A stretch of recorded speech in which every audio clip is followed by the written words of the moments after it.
Zak ou Baruch, magnifique. Beshem Hashem Naaseh Venasliach, on a vu une chose d'extraordinaire. Amen. Bémet, j'ai appris ça hier, j'étais en train d'étudier ça. On voit, la semaine dernière, on n'a pas parlé du Vitour, combien elle a été Mevateret, Rachel. On sait tous que Rachel, elle a été Mevateret pour qui?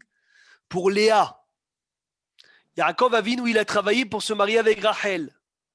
Le soir du mariage, on le sait tous, Rachel, elle a dit quoi maintenant? Ma grande sœur, elle va avoir honte. Elle a transmis les simanim à qui? À Léa. Je vous pose une question, Rabotai. Est-ce que Léa était au courant, Jackie? Est-ce que Léa était au courant que Rachel lui a donné en cadeau, entre guillemets, la chance de se marier? Non, elle a fait par allusion. Hein. Je veux savoir, est-ce que Léa, elle savait? Non. Est-ce que Léa, elle est au courant de ce qu'elle a reçu comme cadeau énorme? Non. Ou non? Non. Alors écoutez bien, le Midrash, il dit une chose extraordinaire. Léa n'a jamais su ce que Rachel, elle lui a fait. Jamais! Et même lorsque Réhouven, il est venu du champ, avec les doudaïm, le jasmin, c'était une herbe pour tomber enceinte, elle lui a dit, Léa, elle lui a dit, quoi, tu m'as pris mon mari? Et tu veux me prendre aussi? Parce que Rachel, elle lui a dit, donne-moi les doudaïm. C'est vrai, Hervé, ou pas? Donne-moi les doudaïm. Qu'est-ce qu'elle lui dit, Léa? Elle lui dit, quoi, tu m'as pris mon mari? Et en plus, tu veux me prendre aussi les doudaïm? Et Midrash, il dit, mais attends, Rachel, elle aurait dû sauter, Maurice. Elle aurait dû sauter quoi? Moi, je t'ai pris ton mari, mais c'est tout ce que tu es marié là, c'est grâce à moi. Je t'ai donné les simanim. Oh! Rachel, elle a été Mevateret, Rabotai, pour Léa, et toute sa vie, elle ne lui a jamais fait une allusion qu'elle devait en fait être à sa place. C'est ça le Vitour. On apprend le Vitour. Il y a deux sortes de personnes qui te font du bien. Écoutez bien, c'est très important. Il y a des gens qui te font du bien, Hervé, mais ils veulent que tu ressentes qu'ils t'ont fait du bien. Ça veut dire, ils veulent, oh, il faut que tu saches que c'est moi. Il y a des gens, ils te font du bien et ils veulent pas qu'on sache que c'est eux. Rachel, elle a donné les simanim, quand elle a donné les signes, elle lui a pas dit, tu sais quoi, écoute, je voulais me marier avec Yaakov, mais tiens les simanim, va toi te marier avec Yaakov. Non. Elle lui a fait croire qu'elle ne pouvait pas, elle, se marier avec Yaakov. Tu vas être toi, parce que moi, je peux pas, donc tu me rends service. Ça, c'est le plus grand niveau de Vitour. Elle a été Mevateret, Rachel, toute sa vie, elle a été Mevateret. Toute sa vie, elle a été Mevateret. Mais elle n'a jamais, une fois dans sa vie, fait une allusion, et je t'ai donné le srout. C'est grâce à moi. Il n'y a rien. Toute sa vie, Léa, elle croit que c'est elle la première. C'est elle la première. Oh, mais ça devait être Rachel. Elle m'a pas dit Rachel. Elle m'a jamais parlé de ça, Rachel. Maintenant, la semaine dernière, à Beauté, on a fini le cours comme ça. Comment est-ce que, écoutez bien, ouvrez grand vos oreilles, j'ai eu le srout de parler de ça avec Rav Mimoun un jour quand il était chez Barbara, avec Evelyne, je me rappelle, elle était là aussi. Je crois que c'était un Sheva Brachot ou une occasion. Vous avez dit ce chidouche magnifique. On a dit pourquoi Hervé, comment est-ce que Yaakov s'est marié avec deux femmes? Avec Rachel et avec deux sœurs, excuse-moi. Avec deux sœurs, en sachant que la Torah interdit de se marier avec deux sœurs. Et nos patriarches ont accompli la Torah avant qu'elle soit donnée. Qu'est-ce qu'on a dit la semaine dernière, Hervé? En dehors d'Israël. En dehors d'Israël. En dehors d'Israël, Maurice. Tu nous suis? Très bien. D'accord. En dehors d'Israël. Ça, c'est le Ramban, Rabbi Moshe Bar Nachman. C'est lui qui donne cette réponse. Maintenant, Yaakov Avinu, qu'est-ce qu'il fait? Écoutez bien, il arrive en Israël. Qui décède dans le chemin? Rachel. Rachel, pourquoi elle part dans le chemin? Parce qu'il ne pouvait pas, Yaakov Avinu, rentrer en Israël avec deux sœurs. C'était pas possible. Tout à fait. Le Rav Mimoun, il m'a dit, c'est pour ça qu'elle est partie en chemin. Maintenant, écoutez encore plus fort. Écoutez bien encore plus fort. La paracha de la semaine dernière. Hachem, quel ridouche, mais quel ridouche. Le miel à côté, Hamouche, il est amer, tellement que c'est incroyable. Il dit, Yaakov, Hachem, il dit à Yaakov, ça y est, tu étais chez Lavan. Oh, stop. Allez, rentre à la terre de tes ancêtres. Qu'est-ce qu'il fait Yaakov Avinu quand Hachem il lui dit de rentrer? Celui qui connaît la paracha, il fait quoi tout de suite? Il va Il est allé voir, voir son beau-père. Il est allé voir son beau-père. Non, il va voir ses femmes. Il va voir ses femmes. Ben. Il leur dit je veux rentrer. Qu'est-ce que vous en pensez? Et là, Rabotaï, qui répond en premier? Je peux vous lire le verset. Je le relisais hier soir. Qui peut lire? Qui répond en premier? Vatan, Rachel, Véléa, Vatomarnaloa, Odlanou, Halek, Benakala. On ne veut plus rester chez notre père. On a été considérés comme des filles étrangères. Rachel, elle a répondu avant Léa. Le Zohar, il dit, Maurice, regarde comme c'est beau. Qu'est-ce que Yaakov Avinu, il veut leur dire par là? Hachem, il te dit de rentrer, Philippe. Fais tes valises, rentre en Israël. Qu'est-ce que tu demandes tes femmes? Il a dit, Yaakov Avinu, il dit, je vais rentrer en Eretz Israël. Rentrer en Eretz Israël, je ne pourrai plus être avec deux sœurs. Donc il a demandé à ses femmes, parce que ça veut dire qu'il y en a une des deux qui doit partir. Et Rachel, elle répond en première, elle dit, hey Yaakov, si c'est pour la mitzvah d'Hachem, moi je veux partir. C'est ça le sod, c'est ça le secret de la raison pour laquelle Yaakov, il va demander à Rachel et Léa, qu'est-ce que vous en pensez d'écouter Hachem, de rentrer en Israël? Parce que qui veut dire rentrer en Israël veut dire quoi? Qu'il y en a une des deux qui ne peut plus tenir. Et c'est qui accepte de ne pas tenir? Rachel. Ça veut dire que Maurice Rachel, toute sa vie, elle est mévateret. Ouais. Et elle est prête à mourir aussi pour laisser sa sœur en vie. Mais elle n'aurait pas mieux fait de divorcer pour éviter la mort, peut-être? Alors ça, c'est le Zohar, il dit, parce qu'elle devait partir dans cet endroit, dans le chemin, parce que les guerres du peuple juif allaient se faire dans cet endroit, Bethléem, et c'est elle qui va se lever et pleurer pour ses enfants, pour que les tfilotes y soient reçus. Bien fait, mais bien fait. C'est magnifique, c'est magnifique. Ça veut dire que non seulement, Rabotaï, c'est de Rachel Imenu. Moi, j'adore ce prénom, Rachel. Rien que je vois Rachel, je pense à Rachel Imenu, c'est incroyable. Elle te donne sa vie, elle donne la vie pour sa sœur. Tous les enfants, entre guillemets, qu'elle aurait dû avoir, peut-être qu'elle aurait dû les avoir à Rachel. Non, prends. Vas-y, moi j'attends encore. Allez, c'est pas grave. Et là aussi, qu'il y en a une des deux qui doit partir parce qu'il n'y a qu'une qui peut vivre en Israël. Deux sœurs, ils ne peuvent pas vivre. Mariée avec un homme, elle dit Rachel, je suis prête à partir. Je suis prête à partir. Je veux pas que ma sœur, elle parte. C'est ce qu'il dit le Harizal. Écoutez bien. Le Hari Akadosh, il dit ce que le tzaddik fait de son vivant, Maurice, Hachem le laisse, Amen. Hachem le laisse faire aussi après son vivant. Et j'ai compris une phrase du Gaon de Vilna. Le Gaon de Vilna, il a dit le kever, où il y a le plus de force, on reçoit la prière là-bas, c'est le kever de Rachel Imenu. Il n'y a pas un tombeau, Jackie, écoute bien, il n'y a pas un tombeau où ta tefila, elle peut être reçue aussi puissant que chez Rachel Imenu. Ça n'existe pas. C'est impossible. C'est impossible. C'est impossible. Lama, c'est son tafkid. C'est ce qu'elle faisait dans sa vie. Les vatères, elle était mavateret. Elle était mévateret. Elle fait aussi ça dans le ciel. Elle est mévateret. Elle enlève les xérotes. Elle enlève les décrets. C'est quoi les vatères? C'est laisser. Je ne sais pas comment traduire exactement en français. Renoncer. Renoncer. Ouais. Khazak, dommage. Khazak, renoncer. Renoncer, exactement. Ce que le tzaddik il fait dans sa vie, il renonce pour laisser les autres. Il fait après sa vie, il renonce. Ça veut dire il est mévater, entre guillemets, enlever les décrets d'Hachem. Et sur ça, il faut être mitarakev rabotai, parce qu'un homme, il peut passer toute sa vie avec ça. Les vatères. Ils sont venus chez le Hazonish, il me semble. Ils ont dit, quel est le secret pour réussir son mariage? Il a dit, le Hazonish, écoute bien, Philippe, 3 choses. Il a dit, les vatères et les vatères. C'est vrai, Hervé, ou pas? 3 choses il faut avoir. Être mévater et encore être mévater. Tant que tu es mévater, tu réussis. Quand tu n'es pas mévater, tu ne peux pas réussir. Hervé, il n'a pas de problème, il a une femme algérienne, donc c'est pas de problème. Quelle route. Les vatères, ça veut dire quoi les vatères à Botaï? On va expliquer c'est quoi les vatères. La Mishnah, elle dit dans Avot, Ouvrez grand vos oreilles. Omdim tsefufim ou mishtachavim. Qui connaît la suite? Omdim tsefufim, Stéphane, ou mishtachavim, revahim. Au Beth Amikdash, Hervé, quand on était debout, on était tous serrés. On se sentait tous serrés.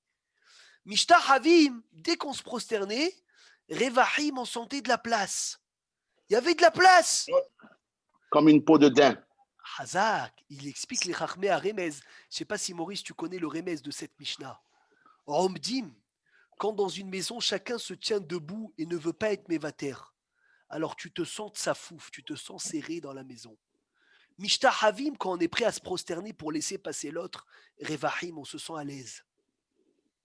C'est ça le secret. Quand tu es Omed, tu ne veux pas bouger. Il y a des gens, ils disent non, moi je pense comme ça. Le monde peut se détruire, je ne suis pas mévater. Va voir la femme.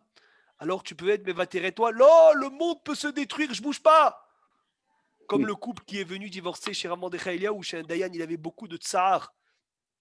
Il faisait tout, Philippe Ramandechai Eliaou, pour ne pas que les gens divorcent. Pas ils écrivaient le guet et ils divorcent. Non, pourquoi divorcer Haval? Et un jour, un couple est venu divorcer, c'était quoi la dispute? C'était le mari ne voulait pas chanter Eshet Haïl à sa femme le vendredi soir. Il ne voulait pas. Et la femme, et le Rav, il a dit pourquoi?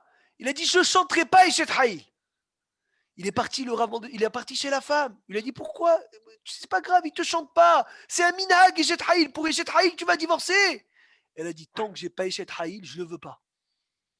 Il va chez le mari, il dit je t'en supplie, chante Eshet Haïl. Non, je ne veux pas Eshet Haïl. La femme, sois mévatérée, tu Eshet Haïl. Il n'y a pas, si on ne me chante pas Eshet Haïl, tu veux divorcer. Il a dit quoi? On va divorcer un couple pour Eshet Haïl. Il a pris le mari, il lui a dit je t'en supplie, chante Eshet Haïl. C'est pas grave. Il lui a dit je ne veux pas. Il lui a dit pourquoi? Il a dit je ne vais pas mentir. Il y a écrit dans Eshet Haïl, elle cuisine pas. Je vais mentir. Il y a écrit elle se lève la nuit. Elle ne se lève pas la nuit. Pourquoi je fais sortir des mensonges de ma bouche? Il ne savait pas quoi faire. Il a eu un grand tsahar sur ce couple.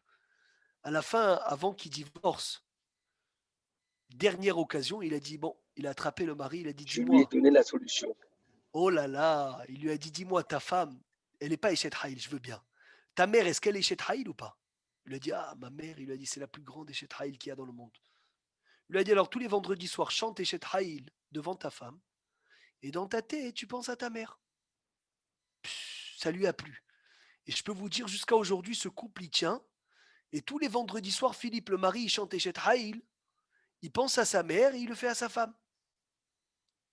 Tout ça parce que, il ne veut pas être mévater.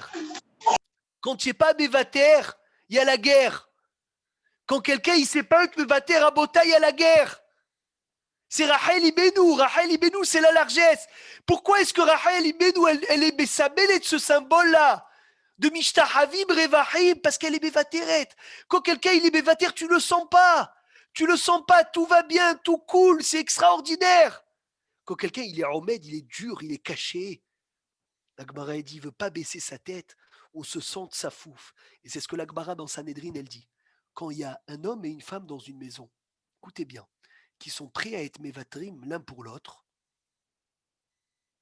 alors, même sur le manche d'un couteau, ils peuvent habiter les deux. Comme ça, la Gemara elle dit. Et lorsqu'il y a deux orgueilleux que personne ne veut être mévater, même une maison de 600 mètres carrés va être trop étroit pour eux. C'est quoi le sod? Tu es mévater, il y a de la place. Tu n'es pas mévater, il n'y a pas de place. Maintenant, on comprend, Rabotai. Pele Yoetz, il a un siman entier sur Vatranout, j'étais en train de le lire avant le chiour. Il dit les vater, c'est avec le kavod, et les vater, c'est avec l'argent. Il y a deux sortes de vitours. Des fois, tu dois apprendre à être mévater ton kavod. On t'a humilié, on t'a mal parlé, on t'a fait honte. Sois mévater ton kavod. Allez, tais-toi pour ton kavod. Hazak. Des fois, tu dois être mévater sur quoi? Sur ton argent. Et la Gemara, elle dit, Iov, il était très vatran dans son argent. Que chaque fois, Philippe, il allait chez l'épicier, il le laissait toujours une petite pièce en plus. Lama, sois mévater sur ton argent. Mais c'est quand qu'il ne faut jamais utiliser Les vatères, qui peut me trouver quand il faut jamais utiliser les vatères? Pour le temps de la Torah, hein. Faire une mitzvah. Faire une mitzvah. Dans le sujet de l'argent, quand il faut jamais être mévatère, C'est Dakar. non.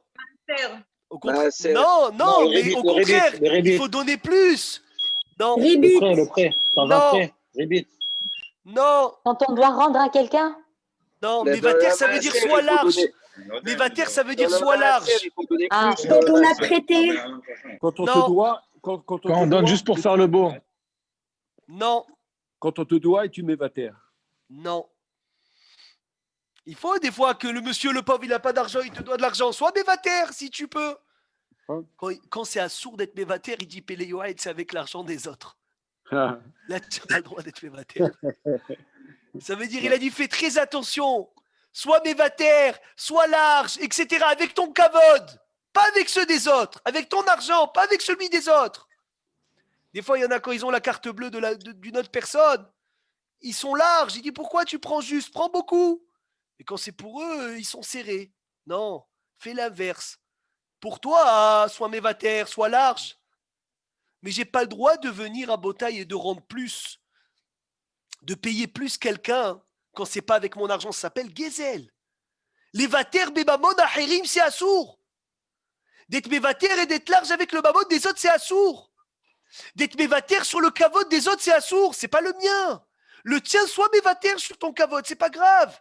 On s'en fout. C'est le tien, tu fais ce que tu veux avec. C'est ton argent, tu fais ce que tu veux avec. Mais qui t'a permis d'être mévatère sur l'argent des autres? Qui t'a permis d'être mévatère sur le kavod des autres? Et il a dit, Péléoetz, nous, on fait exactement l'inverse. Quand on a les autres, on est mévatère. Le kavod des autres, c'est pas grave. Le kavod à moi, oh là là là là là, vas-y. Touche mon kavod, attention ce que je te fais.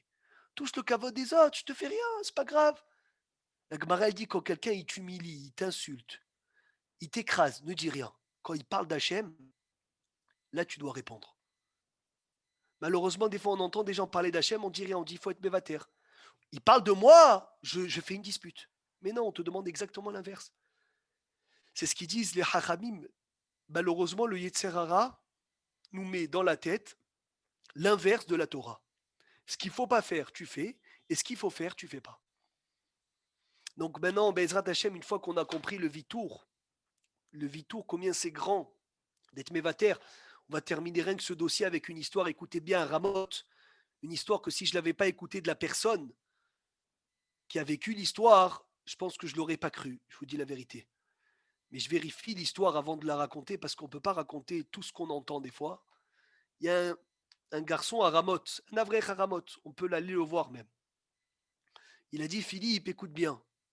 Il a fait dans sa maison une petite yehida diour. Tu sais c'est quoi une petite yehida diour? Comment on dit en français? Un petit... Pour la louer, je ne sais pas comment tu dis ça. Une unité de logement, une unité. Voilà, une unité de logement, un petit logement dans sa cour. Comme ça, il va louer 2000, 3000 shekels par mois, ça va lui faire rentrer des hauts de sa haute. Écoute bien, il a une femme qui l'appelle, une vieille femme, âgée 90 ans.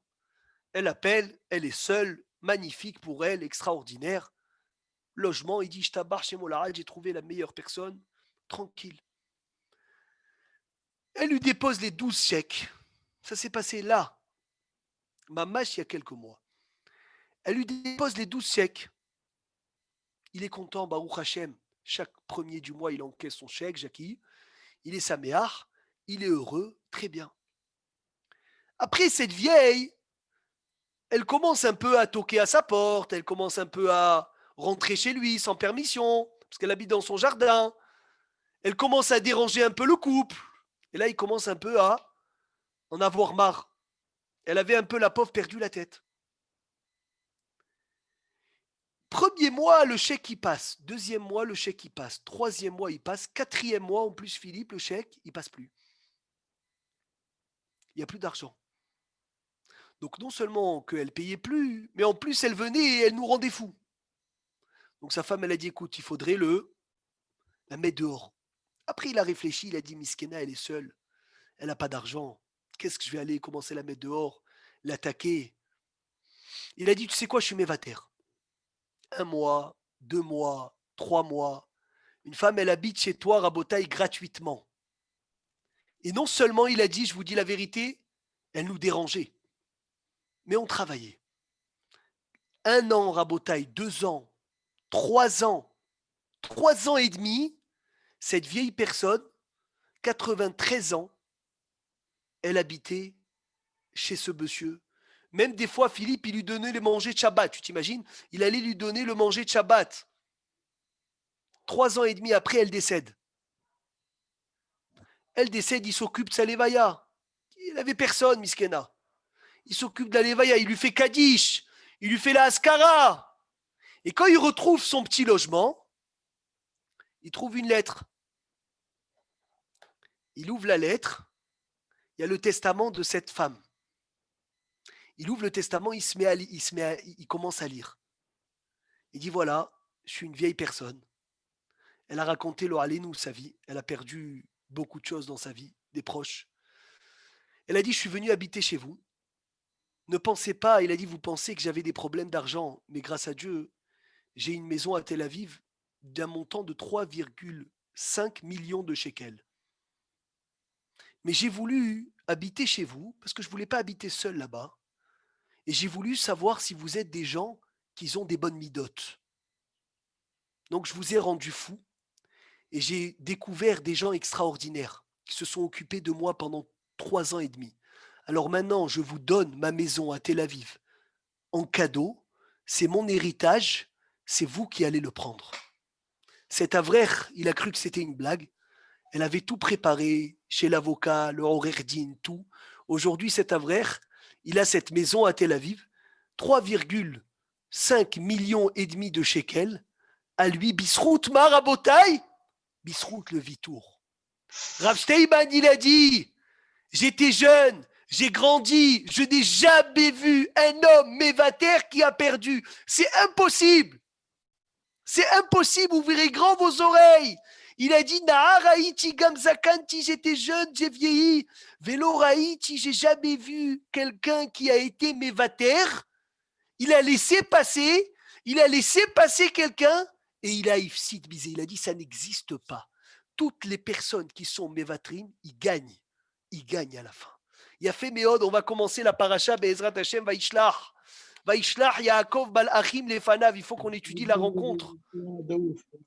C'est incroyable. Et Emet Agamour, la personne, elle nous l'a dit, c'est incroyable. Une histoire magnifique, une histoire extraordinaire. Ben, il a la lettre de cette femme. Pour te dire, regarde le Vitour, c'est... Philippe, tu écoutes ou pas? Ouvre le Humash maintenant. Vaishlach Yaakov Bal Achim Lefanav. Yaakov, il a envoyé des... C'est quoi Bal Achim? Qui peut me dire c'est quoi Bal Achim? Anges. Les anges. Les messagers. Il y a 2 explications. Non, j'ai écouté ça, mais c'est des anges du Yetzerara et Yetzeratov. Tu es sûr de toi? Oui, j'ai entendu ça cette semaine avec un Rav qui a fait un cours. Il y avait des anges du Yetzeratov et des anges du Yetzerara. Alors viens, on voit Rachi, mon ami Jakida, on verra si tu as bien entendu. Vaishlach Yaakov bal Achim lefanav el Esav achiv. Yaakov, il envoie des malachim chez qui? Chez Esav. Artsa Seir, c'est des Édom. Vous avez tous Rachi. Qu'est-ce qu'il dit Rachi? Yoni Ateya, ouvre le Rachi s'il te plaît. Vaishlach Yaakov bal Achim, il dit Rachi. Qui peut me lire Rachi? Quelqu'un, il a Rachi en face de lui?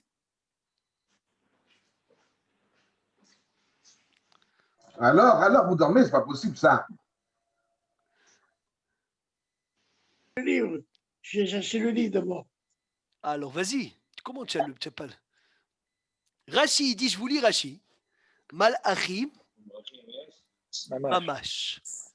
Chaza Gamliel. Malachim, mamash. C'est quoi ça, Hervé? Malachim, mamash. Des vrais anges. Des vrais... Ouais, pourquoi il y a des faux? Jackie, il y a des faux anges. Mais... Non, parce que Malachim, c'est peut-être quand même. Pourquoi il a envoyé des anges? Pourquoi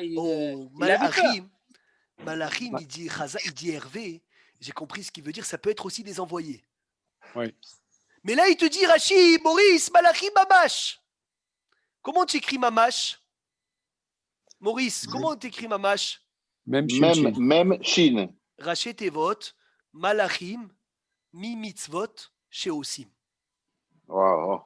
C'est des Malachim, des mitzvot qu'il a fait. Ça veut dire à Botaï, Yaakov Avinu, il a envoyé les Malachim de toutes ces mitzvot. Il les a envoyés, il lui a dit, ça, ne crois pas que je suis quelqu'un qui a lâché la Torah et les mitzvot. Regarde toutes mes mitzvot, ça veut dire regarde tous mes anges. La Gemara dit dans ma Sechet, la Gemara dit dans ma Sechet.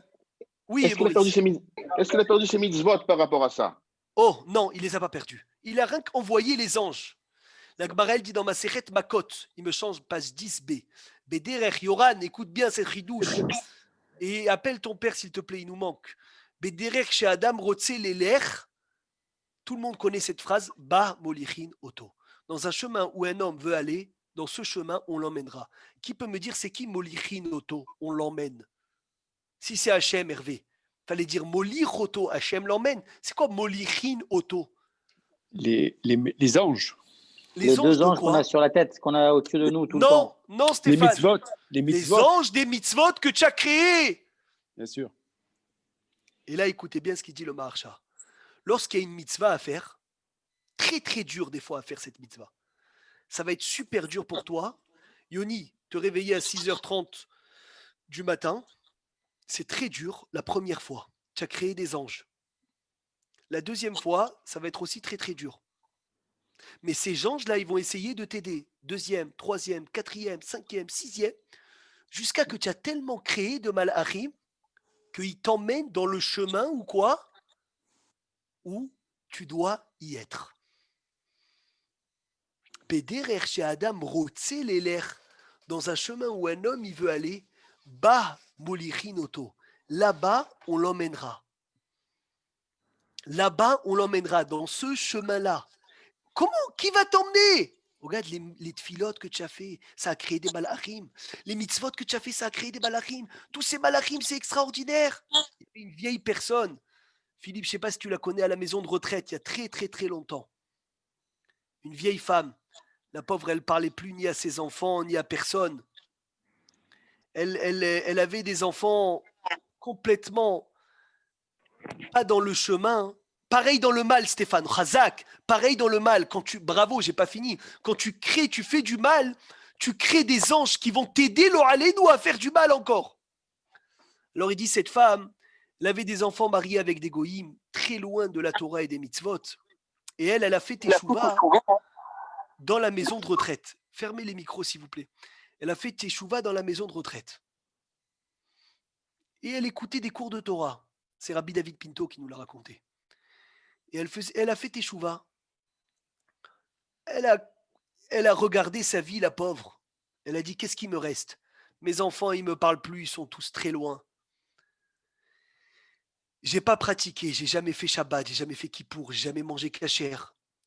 Elle a commencé un peu à pratiquer, mais elle a dit, la seule chose qui me reste vraiment, c'est d'être enterrée dans un cimetière juif. Au moins ça. Parce que ses enfants ne voulaient même pas l'enterrer dans un cimetière juif. Pélé. Alors elle a appelé ses enfants, elle a dit, mes enfants, on est en dispute, on est en litige, je vous en supplie, une bakasha, une demande. Enterrez-moi dans un cimetière juif. Pas de Kaddish, rien, mais rien qu'un cimetière juif. Ils lui ont dit, maman, il a dit, nous, on ne connaît pas les juifs, pas les juifs. Il a dit, il n'y a pas de cimetière juif. Ils sont tous avec des non-juifs, ils vivent tous comme des non-juifs. Quel cimetière juif? De quoi tu parles? Ils lui ont dit, Beshum Panim Veofan, d'aucun moyen il y aura le cimetière juif. Mais elle pleurait tous les jours. Elle allumait des veilleuses. Elle disait, Hachem Itbarar, je veux le cimetière juif, je t'en supplie, à Kadosh Baruch Hu. Le jour où elle est décédée, ouvrez grand vos oreilles, c'est incroyable ce qui s'est passé. C'est même dur à croire.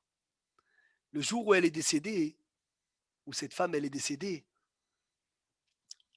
le Ménaël, celui qui s'occupe de la maison de retraite, il a appelé un enfant d'une autre femme qui dormait à côté d'elle. Celui-là très très très très très religieux, très pratiquant. Quand il a écouté que sa mère elle était partie, il a fait une lévaya, cimetière juif, Kaddish. La Ascara, incroyable. Et quelques jours après, le pauvre, l'enfant en deuil, il reçoit un coup de téléphone. Qui l'appelle? Sa mère. Il écoute sa mère, il s'évanouit. Pas possible, le frère, il écoute sa mère, il s'évanouit. Il dit, qu'est-ce qui se passe? Il dit, maman, c'est pas possible que tu es là. Mais on est dans tes shivas. Il dit, quel rapport? Quel shiva? Je suis à la maison de retraite, Baruch Hashem, tout va bien. C'est la femme à côté de moi qui est partie. Et là, le personne qui s'occupait de la maison de retraite, il s'est rendu compte de la taroute, de l'erreur qu'il a fait. Il a confondu de personnes. Ils sont retournés. Ils sont partis à la maison de retraite. Maintenant, le Ménel, il a dit, mais je vais appeler la personne qui a vraiment perdu sa mère. Ils vont me tuer. Il a appelé les enfants. Les enfants, ils ont entendu qu'ils avaient perdu leur mère. Même pas s'ils ont voulu venir à l'Elvaya. Ils ont dit, bon, mettez-la dans tel endroit, occupez-vous d'elle. Il a dit, le monsieur, il a dit, maintenant je comprends. Cette filote qu'elle a fait Rabotaï, cette femme, pour être enterrée dans un cimetière juif, ça a créé des malachim. Que ces malachim, ils sont prêts à être mes balbélim, tout le monde entier, ils vont t'embrouiller pour que le ratson du tzaddik qui soit fait. C'est ça, malachim mamash. Malachim mi mitzvot chez aussi. Fais la mitzvah que tu dois faire. La mitzvah, elle va créer des anges. Le ratson que tu vas avoir, la volonté que tu vas avoir, les anges, ils vont t'accompagner dans cet endroit. C'est pour cela que les hachamim, ils disent que si tu es parti dans un mauvais endroit, ou si tu es dans un endroit mauvais, c'est que malheureusement, tu as des envies de mal. Pourquoi tu te retrouves là? Pourquoi Hachem t'a mis là? Si vraiment tu aimes le Shabbat, tu ne tombes pas sur un travail que tu te fais Shabbat. C'est pas possible. Parce que les malachim que tu as créés de tous les Shabbatot que tu as gardés, ils vont t'emmener dans un bon chemin. Et Stéphane, il dit qu'on la cavode la même chose dans le mal. Des fois, on se retrouve dans le mal, on dit, mais purée, comment je suis dans le mal? C'est pas possible, j'ai rien fait pour être là, on m'a mis là. Toutes les avérotes que tu as fait qui ont créé des mauvais anges, eux-mêmes, ils t'emmènent et ils te déposent dans le mal. Mais 400 anges, Oui, Jackie. c'est pas, mais 400 anges, c'est pas que 400 anges positifs qu'il a créés. Pourquoi que 400? Non, les 400 hommes de Esav, c'est des négatifs. Oui, les malachim de Yaakov, c'est toutes ces mitzvot qu'il a fait, qu'il a présenté à Esav. Mais il n'a pas fait que 400 mitzvot. Vadaï, mais il n'y avait pas 400, il n'y a pas écrit qu'il y avait 400 chez Yaakov. C'est marqué qu'il a envoyé 400 anges. Non. C'est Esav qui est venu avec 400 hommes. Je continue. Vaïtsav au table est mort. Il leur a ordonné, Yaakov, à dire à Esav, Kotomeroun l'a donné à Esav, comme ça vous allez dire à mon maître Esav, Ko amar avdecha Yaakov. Comme ça il a dit ton serviteur Yaakov, Im lavan garti, avec Lavan j'ai habité, Vayahar adata. Et j'ai tardé jusqu'à maintenant. Tout le monde connaît le Rashi. Ça veut dire quoi Im lavan garti? Ça veut dire quoi avec Lavan garti? Basé garti. Tariag, Oh c'est 613 mitzvot. Magnifique. Garti, c'est les valeurs numériques 613. C'est la même, tu l'inverses, ça fait Tariag. Imlavan, Garti, ça veut dire j'ai habité avec la vanne, mais j'ai gardé les 613 mitzvot. Maintenant, je vous pose la question. J'ai entendu une explication aussi, Garti, c'est-à-dire je suis resté étranger, guerre. C'est la première explication de Rashi. Mais il y a une mitzvah qu'il ne fait pas. C'est la mitzvah de ses parents. Tu me l'as enlevé de la bouche. Slicha. Hazak, je suis content. Béhémet, si tu étais à côté de moi, je t'aurais enlacé. Hazak, bravo à Shrecha. Quel couchia il a posé Hervé. D'abord, il y a le pirouche à Rishon de Stéphane. Ouais, mais c'est ses parents qui lui ont demandé de partir. Donc, c'est pas lui. Attends, Jackie Daron. Attends. Léat. Regarde. Il y a déjà ce qu'il dit Stéphane. Il dit, Yaakov, il dit à Esav, il dit, écoute, toi, tu es jaloux de moi pour les brachot, qu'il y a écrit là-bas la richesse, il y a écrit là-bas tout ça. Écoute, Imlavan Garti, je suis qu'un habitant pachout. Ni richesse, ni or, ni argent, j'ai rien du tout. J'ai un mouton, une brebis, un âne. Tu n'as pas de quoi être jaloux de moi. Ça, c'est le pirouche à pachout. Il dit Rachid, deuxième pirouche, Imlavan Garti, j'ai habité avec un rachta, mais j'ai quand même gardé les 613 mitzvot. La question se demande, Gamliel, Azeraf, écoute bien cette question. Comment tu peux garder les 613 mitzvot? J'oublie la couchia de Hervé de Kiboud Aven. C'était un Kohen, Yaakov. C'était un Lévi. Non. Il y a des mitzvot qu'il n'a pas fait. Et je vous pose la question, comment c'est possible qu'il dit j'ai accompli les 613 mitzvot en sachant que pour accomplir, c'est impossible qu'un homme il accomplit les 613 ensemble. C'est impossible. Il y a des mitzvot même rabotaï qu'on espère ne pas faire. Alors allez-nous, la mitzvah de divorcer sa femme quand elle a fait une grave faute, c'est une mitzvah positive de la Torah, ça fait partie des 613. On espère ne pas de jamais la faire. C'est quoi j'ai accompli les 613 mitzvot? Il faut que quelqu'un m'explique. Ça veut dire quoi accomplir? À part ça, tu as le Kohen, tu as le Lévi, tu as des mitzvot qui sont inimaginables. Comment il peut l'accomplir chez Lavan? Il doit y avoir Avec quelque chose l'étude. qui représente Avec les l'étude. 613 mitzvot. C'est pas avec Oh là l'étude. là. Avec l'étude. Alors à Botaï, je vais vous donner 2 réponses aujourd'hui. Et c'est bon aussi pour nous. Comment est-ce que nous, on peut accomplir La redoute. 613 mitzvot? Quoi? La redoute. En faisant Shabbat? Philippe, il a dit une chose extraordinaire. Non, pas en faisant Shabbat. Shabbat, c'est vrai qu'il y a écrit dans les tzitzit, dans Habiter en Eretz Israël, que c'est équivalent aux 613. Mais c'est pas comme si tu avais fait les 613. Première réponse de Hervé et de Arié, je crois aussi. Celui qui étudie la mitzvah, c'est comme si qu'il l'avait accompli. Eliezer Atamaskim, tu es d'accord?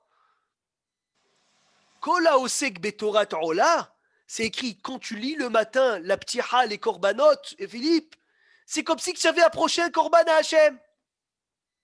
C'est autodavar. C'est la même chose. Kola osek betorat ola, qui nous écrivent là. Deuxième réponse de Rabbi Philippe Eliaou Ateya, magnifique, par la hardout. La hardout, ça veut dire quoi? Ça veut dire quand le Ham Israël il s'aime l'un avec l'autre, alors automatiquement on crée un seul et toutes les mitzvot ils peuvent s'échanger de l'un à l'autre. Donc il dit, Lavan Garti, j'ai habité avec Lavan, mais j'ai étudié dans ces années-là les 613 mitzvot. Et comme j'ai étudié les 613 mitzvot, c'est comme si que quoi, Rabotaï, je les avais accomplis.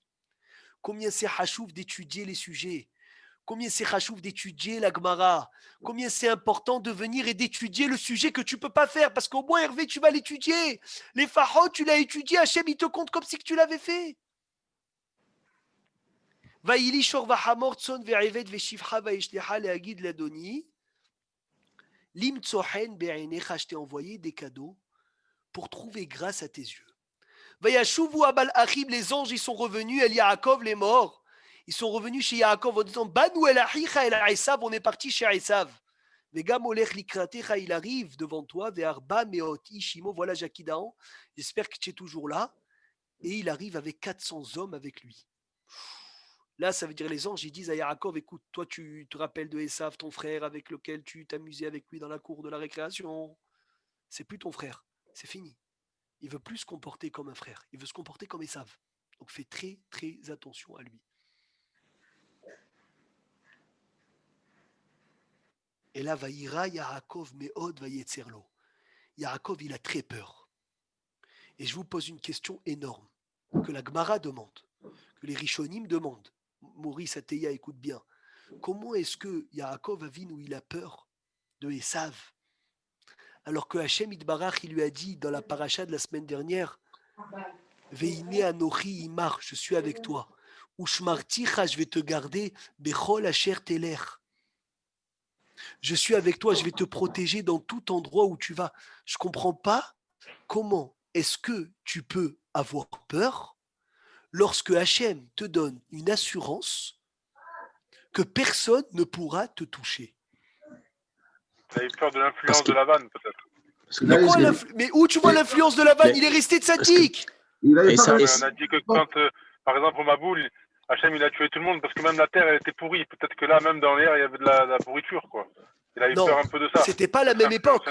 C'était pas la même époque, Fred. C'était pas la même époque. Il a pensé c'est un exemple. C'est pour dire, ça ressemble un peu à ça, quoi. L'influence mauvaise de Lavan, l'idolâtrie, tout ça. Peut-être qu'il a eu peur d'avoir baissé un peu de niveau, quoi, entre guillemets. Donc toi, tu dis, il a eu peur de lui. Que lui, il a baissé. Oui, de lui-même, oui, bien sûr. Que lui, il a fauté et. Il y en a un qui me dit Ari est magnifique, il a eu peur du respect des parents de Esav. Oh là là, quelle belle réponse. Il a dit si Hachem, Stéphane, il lui paye sa mitzvah en bas sur cuit. Et il y a écrit Vaïra Yaakov Beod Vayetzerlo. Il a eu peur, il a eu très peur. Rachid, il a eu peur d'être tué. Et il a eu peur de quoi? Shema Yaharog et Tahirim, de les tuer à lui. De devoir tuer. Mais de devoir tuer, je comprends pas. Celui qui vient te tuer, la Torah, elle dit Abale Orgecha, Ashkem le Orgo. Il y a une réponse magnifique, celui qui est baki dans le chasse. C'est quoi le surnom de Rabbi Meir Baalanes, Maurice Ateya? Comment il s'appelle dans le chasse, Rabbi Meir Baalanes? Je ne sais pas. Acherim. Acherim. Acherim. Ouais. Chaque fois que c'est écrit Acherim dans le chasse, c'est qui? C'est Rabbi Meir. Rabbi Meir Baalanes, il descend de qui? C'est un guerre. Non, pas lui. Non, pas du tout. Philippe. Ah, non, Il c'est pas grave. Il m'a dit ça, Hervé. Oh là là, il veut te mettre dans... Rabbi Meir, c'est pas un guerre, un descendant de converti. De qui il descend? Comment il s'appelle? Rabbi Meir Balanès, c'est pas Acher, c'est pas le Rav de Rabbi Meir Balanès. Non, Acher, Benjamin Fidoussi, ne confonds pas s'il te plaît. De Néron, il descend de Néron. Bravo Marcel, extraordinaire. Psh, tu vas avoir le sroud d'avoir des tzadikim ce Shabbat, ça se sent. Hein. Béhémet, ça se sent. Rabbi Meir, on pense très fort à Uriel, Hachem, il va lui envoyer la santé. Amen. Amen.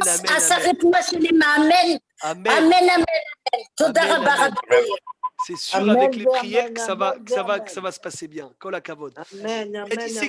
C'est qui Acher, Benjamin? Acher, c'est le Rav de Rabbi Meir. Mais Acherim, c'est Rabbi Meir lui-même. Et de qui il descend Acherim? Écoutez bien, de Néron, comme elle a dit Marcel. Je ne savais pas qu'elle avait fait le séminaire. Kol hakavod, ils lui ont envoyé ses parents. Bravo. Acherim, c'est Rabbi Meir, il descend de Néron. Néron Kessar, il devait détruire le temple. Il s'est enfui. Il s'est converti. Il est sorti de lui Rabbi Meir. Néron Kessar, Hervé, il descend de qui? De Esav. Ah. Maurice, regarde les mots de Rashi. Vayetzerlo, im yaharog hu et Acherim. Il a peur, Yaakov, de tuer Acherim. Ils disent les Chachamim, c'est qui Acherim? C'est Rabbi Meir Baalanes. Yaakov, il a vu par Ruach HaKodesh que de Esav, il allait sortir Rabbi Meir Baalanes. Il a dit, je tremble, parce que s'il vient me tuer, je vais devoir le tuer. Et si je vais le tuer, on va perdre Rabbi Meir Baalanes qui va se convertir de sa génération. Razak aussi, bravo, Kol hakavod, Shabbat Shalom et Vorach. Shabbat Shalom. Des bonnes nouvelles.